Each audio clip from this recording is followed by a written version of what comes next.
Hey writers, welcome to the Writing Lab with Eva Poehler.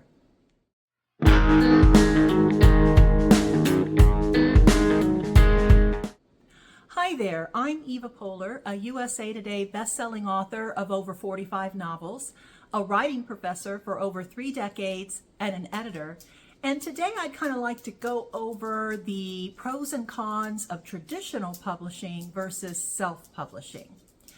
Writers often dream of winning that golden ticket that will get them accepted into a traditional publishing deal.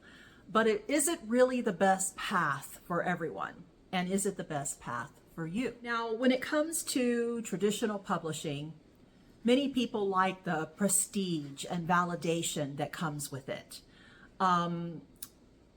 Having your book picked up by a big publishing house can feel like the ultimate stamp of approval before even anyone's even read your book or any readers have, written reviews. You already feel validated, which is a wonderful feeling.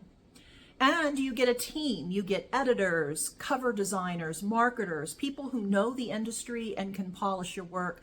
So if you really don't know much about the publishing process, having someone to hold your hand can be a godsend. Also, traditional publishers have better distribution and reach right out of the gate. And with their established network, they can get your book more easily in brick and mortar stores and libraries. And many times they offer an upfront advance. It's not life-changing, but every little bit helps. And you won't have your own upfront costs for editors and formatters and cover designers.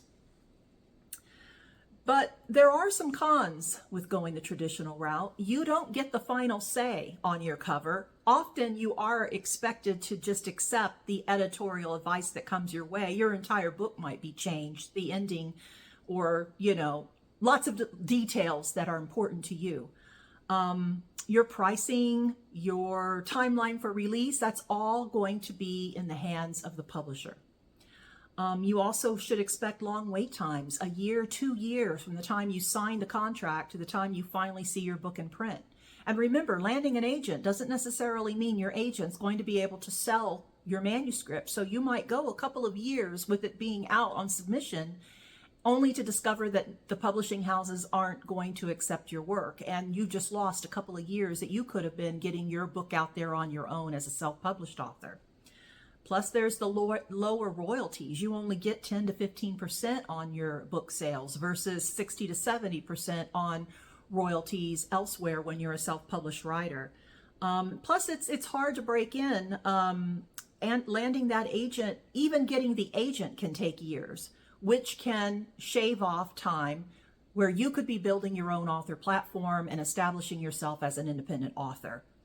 Many excellent books are rejected, so just because you're rejected by an agent or even a publishing house doesn't mean that there aren't readers out there who are eager to read your book.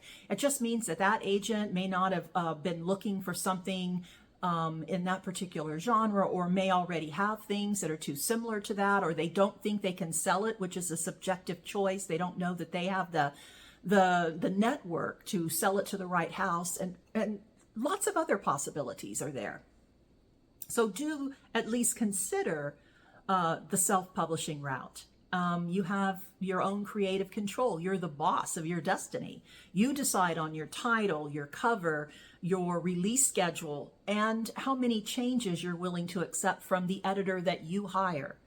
You can also determine pricing, which gives you wonderful independence when it comes to pricing strategies. Can really help you sell books. Let me just say that.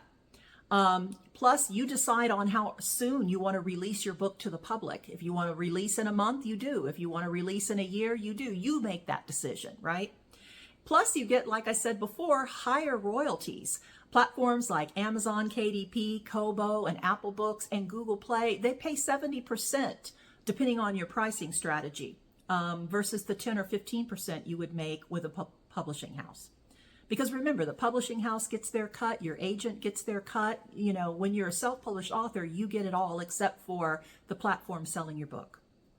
Plus, you get this direct connection with readers when you're an independent author. It allows you to build your own audience, create your own email list, which you can do as a traditional publisher, but you have a more direct line with your readers than you do when you go through the traditional route.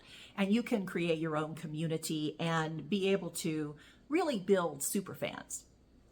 Now, there are also cons, though, to self-publishing. The upfront costs can be prohibitive for some people. You're going to need to invest in editing, cover art, possibly formatting unless you learn how to do it yourself. And without those things, your book won't be competitive. People won't take a book seriously if it doesn't look professional. There's also a steep learning curve. I know I jumped in without knowing much about the publishing industry, and many indie authors do that. And you make a lot of mistakes along the way. Luckily, there are a lot of courses these days that can help save you that time and trouble, can help protect you from making those same mistakes, including my course. And I'll have a link below so you can learn more about it. There's also sometimes limited bookstore access. It's difficult to get your books into bookstores. I was able to get my books into Barnes & Noble early in my career, only to discover that the returns were overwhelming as a one-woman operation. They bought hundreds of books, which thrilled me initially. But then I came home from vacation one day to find 4 boxes of returned books from Barnes & Noble, which then I had to return the money that they paid for those books. So it's a tricky situation to get into brick and mortar stores as an independent publisher, but you can make a lot of money without the brick and mortar stores these days. So much of the world is accustomed to shopping online, especially post-COVID. And so it's super easy these days to sell not just ebooks and audiobooks, but also paperbacks and hardbacks online. And then marketing does fall on you as the self-published author. You don't have a team of people there to show you the ropes and get you in front of the right places. You have to learn marketing yourself, which, by the way, I have a course for that too. So I'll have a link below so you can explore it and see what you think. Plus, on this channel, I'm going to be posting videos about marketing. I started with craft. I'm moving into talking about the publishing industry. And after I talk about the publishing industry, I'm going to move into marketing. So you can find free information right here on my channel. So as you can probably tell from the bias in my discussion of the pros and cons, I recommend self-publishing. It's what I did, and I have loved my career. I feel like I have had full control.